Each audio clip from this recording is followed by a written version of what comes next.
வணக்கம் நண்பர்களே. இன்னைக்கு நம்முடைய வீடியோவில் எதை பற்றி பார்க்க போகிறோன்னா, சனிக்கிழமையில் காகத்திற்கு உணவு வைக்கக்கூடிய பழக்கம் உங்களுக்கு நிறைய பேர் இருக்குது இல்லைங்க.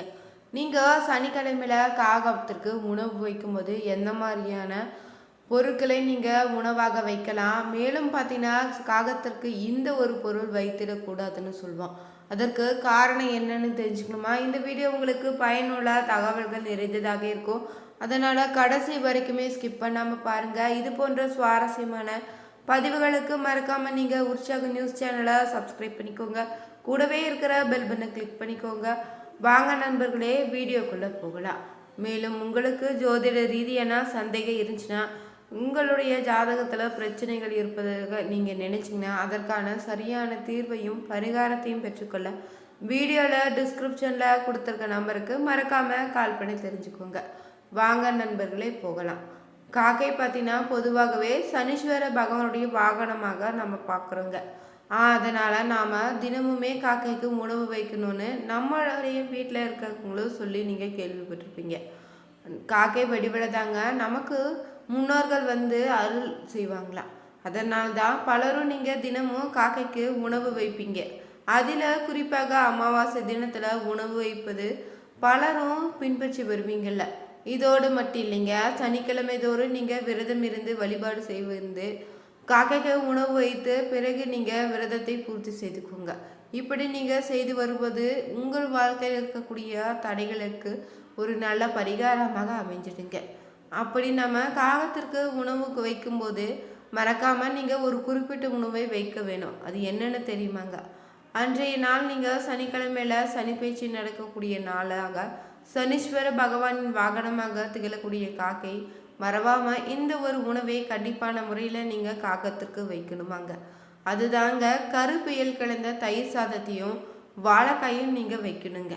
இரண்டையுமே காகத்துக்கு வைப்பதன் மூலம் பார்த்தீங்கன்னா சனீஸ்வர பகவானுடைய பரிபூர்ண அருளை நீங்கள் பெற்றிடுவீங்க. முன்னோர்களுடைய ஆசையும் உங்களுக்கு கிடைத்திடுங்க. இவர்கள் இருவருடைய அருளும் நமக்கு இருந்தாலே போதுங்க.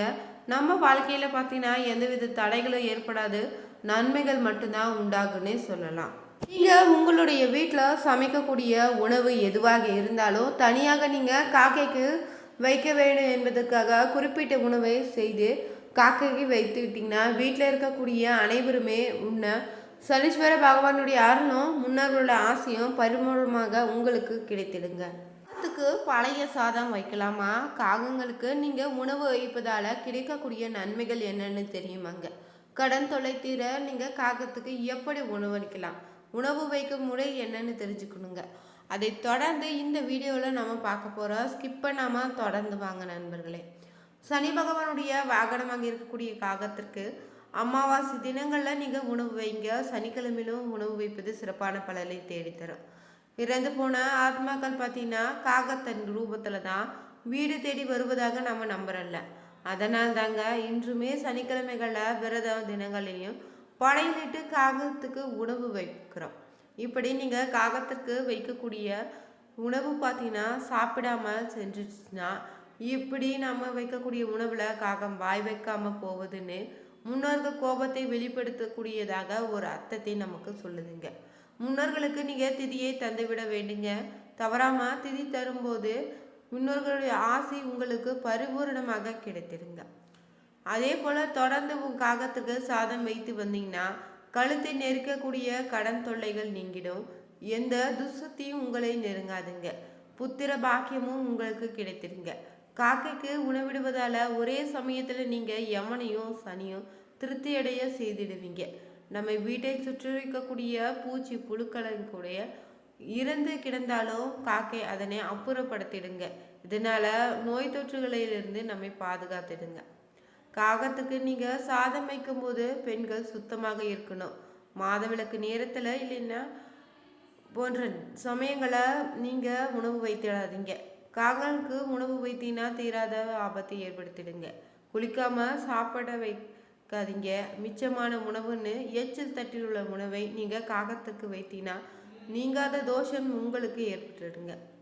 சைவம் அசைவன்னு பாரபட்சம் இல்லாமல் நீங்கள் காகம் அந்த உணவை சாப்பிடும். நீங்கள் எந்த உணவை காகத்துக்கு வைத்தாலும் தவறு கிடையாதுங்க. சனிக்கிழமையில நீங்கள் எள் கலந்த சாதத்தை காகத்துக்கு படைத்திடுங்க. அதே போல் ஏழரை சனி நடக்கும்போது காகத்திற்கு நீங்கள் எள் கலந்த சாதம் வைப்பதன் மூலம் ஏழரை சனியினுடைய தாக்கம் உங்களுக்கு சற்று குறைந்து காணப்படுங்க. எக்காரணம் கொண்டு நீங்கள் பழைய உணவுகளை காகத்துக்கு வைத்திடாதீங்க. காகம் மட்டும் இல்லைங்க, பசுமாட்டிற்கும் நீங்கள் பழைய சாதம் வைக்காதீங்க. பழைய சாதம் இருந்துச்சுன்னா அதை நாய்க்கு வச்சிடுங்க. எப்போதுமே புதிய உணவை இலையில வைத்து தான் நீங்கள் காகத்திற்கு படையலிடணும்.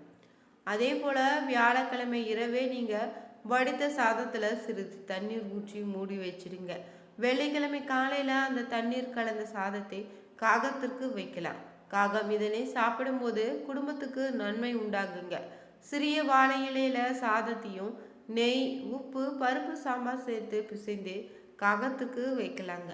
இதனால உங்க குடும்பத்துல ஒற்றுமை பெருக்கெடுத்துங்க. உங்களுடைய முன்னோர்களுக்கே நீங்க உணவிடக்கூடிய புண்ணியம் பார்த்தீங்கன்னா அளிக்கக்கூடியதாங்க இந்த அற்புதமான ஜீவராசி தாங்க காக்கையினா. அதிகாலையில எழுந்து கரைதல்னு உணவை உடனே உண்ணாம தன் கூட்டத்தினருடைய அழைத்து பகிர்ந்து உண்ணக்கூடிய, பிறர் காணாத வகையில ஜோடி சேர்தல்னு மாலையிலும் குளித்தல். ஏதாவது ஒரு காக்கை இருந்துச்சுன்னா அனைத்து காகங்களும் பார்த்தீங்கன்னா ஒன்று கூடி கரைதல்னு காக்கை இனத்துல பொதுவான குணங்களாக இருக்குதுங்க. இவற்றுக்கு ஒரு காக்கை இருந்துச்சுன்னா அனைத்து காகங்களும் கூடி நின்று கரைதல் தாங்க அஞ்சலி செலுத்துவதற்கு சமமாக சொல்லப்படுது. உங்களுடைய உன்னுணவை ஏற்படுறதுல உண்மையிலே பித்ருக்கள் ஆசையான்னு அதிசயம்தான். ஆனால் தினமும் நீங்கள் காலையில் காகத்துக்கு சாதம் வைத்து வந்தீங்கன்னா வாழ்வில் திடீரென்று நடக்கக்கூடிய அசம்பாவிதங்கள்னு விபத்துக்கள், வீண்பலி போன்றவை உங்களை நெருங்காமல் செய்திடுமா. செய்வினை கோளாறு உங்கள் வீட்டு பக்கமே வராதுங்க.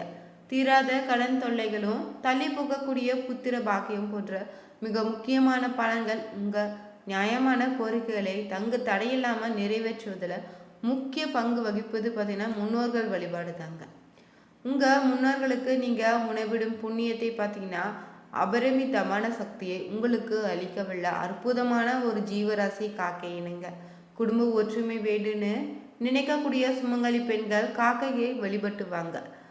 தன்னுடைய உடன் பிறந்தவர்கள் ஆரோக்கியமாகவும் மகிழ்ச்சியாக இருக்க நீங்கள் நினைச்சிங்கன்னா உங்களுடைய வாழ்க்கையும் குடும்பத்தில் ஒற்றுமையும் சந்தோஷமும் மகிழ்ச்சி நிலைத்திருக்க நீங்கள் காக்கைக்கு தினமும் உணவிட்டு வாங்க. தங்களுடைய பாசம் உள்ளவர்களுக்காக திகில காணும்படி பூஜை செய்வீங்க. திறந்த வெளியில தாரையை தூய்மையாக மெழுக்கி கோலம் போட்டுக்கோங்க. அங்கே வாழை இலையை பரப்பி அதில் வண்ண வண்ண சித்திரங்களை 5, 7, 9 எண்ணிக்கையில் நீங்கள் கைப்பிடி அளவு எடுத்து வச்சு காக்கைக்கு காக்கான்னு குரல் கொடுத்து அழைத்துருங்க. அவர்களுடைய அழைப்பில் ஏற்று காக்கையும் பறந்து வரும். அங்கு வந்த காக்கைக்கு உங்கள் சாகைகளையும் வளைக்கும். வாழை இலையில் இருக்கக்கூடிய அன்னங்களை சுவைக்குத்திடுங்க. உணவை சாப்பிட்டுட்டு காக்கைகள் சென்றதுமே அந்த வாழை இலையில பொறி, பொட்டுக்கடலை, பாலைப்பழன்னு வெற்றிலை பாக்கு வைத்து தேங்காய் உடைத்து நீங்கள் வழிபடுங்க. இதனால உடன் பிறந்த சகோதரர்களுடன் ஒற்றுமை நிலவுங்க. எப்போதும் பெண்களுடைய ஒரு நீண்ட கால நம்பிக்கைன்னு இது சொல்லலாம். இந்த வழிபாட்டில் வயதான ஆண்களும் கலந்து கொள்ளலாங்க. மறைந்த முன்னோர்கள் காக்கை வடிவில் வந்து வழிபட்டது கலந்து கொள்வதாக பெரியவங்க நிறைய பேர் நம்புறீங்க. இதனால நீங்கள் பித்ருக்களின் ஆசை உங்களுக்கு கிட்டிடுங்க. மேலும் காக்கைக்கு வழிபடுவதால சனி பகவானை நீங்கள் திருப்தி அடைய செய்திடுவீங்க. காகம் பார்த்தீங்கன்னா சனி பகவானுடைய வாகனமாக இருக்குதில்ல. காக்கைக்கு நீங்கள் உணவு அளிப்பதால சனிக்கு கூட மகிழ்ச்சி தருங்க. காக்கையில் நூபுரம், பரிமளம், மணி காக்கைன்னு, அண்டை காக்கைன்னு சில வகைகள் கூட இருக்குது. காகம் பார்த்தீங்கன்னா வீட்டுக்கு முன்னாடி கரைஞ்சினா நல்ல செய்தி வரும்னு விருந்தினர்கள் வருவார்கள்னு நம்புகிறோம். காலையில் நாம் எழுவதற்கு முன்னாடியே காக்கையினுடைய சத்தம் நம்ம கேட்டோம்னா நம்ம நினைத்த காரியத்தில் வெற்றி பெறுவோங்க. நமக்கு அருகலை இல்லைன்னா வீட்டின் வாசலை நோக்கி கரைஞ்சினா நல்ல பலன் உங்களுக்கு உண்டாகுங்க. வீடு தேடி காகங்கள் வந்து கரைஞ்சினா அதற்கு உடனே நீங்கள் உணவிடுங்க. காக்கை வழிபாடு செய்வதால் சனி பகவானையும் யமன் முன்னோர்களுடைய ஆசீர்வாதத்தை பெற்று மகிழ்வுடன் நீங்கள் வாழலாங்க. சனிக்கிழமையில நீங்கள் காகத்திற்கு உணவு வைப்பது நல்ல பலனை ஏற்படுத்தி தரும். எள் கலந்த சாதம் பார்த்தீங்கன்னா காகங்களுக்கு ரொம்பவே பிடிக்குமா. இதை நீங்கள் வைப்பதன் மூலம் 7 சனி நடக்கும்போது அதனுடைய தாக்கத்தை குறைக்க உங்களுக்கு உதவியாக இருக்குங்க. பழைய சாதம் இதை காகங்களுக்கு வைத்திடாதீங்க. அதே போல் பசு மாட்டிற்கும் பழைய சாதம் வைக்கக்கூடாதுன்னு சொல்லப்படுது. இந்த வீடியோவில் நம்ம காகத்திற்கு உணவு வைப்பதால் ஏற்படக்கூடிய பலன்கள் என்னன்னு தெரிஞ்சுக்கொண்டோம். மேலும் இது போன்ற சுவாரஸ்யமான பதிவுகளுக்கு மறக்காமல் நம்ம சேனலுடைய பெல் பட்டனை கிளிக் பண்ணி சேனலை சப்ஸ்கிரைப் பண்ணிக்கோங்க. அனைவருக்கும் நன்றி நண்பர்களே.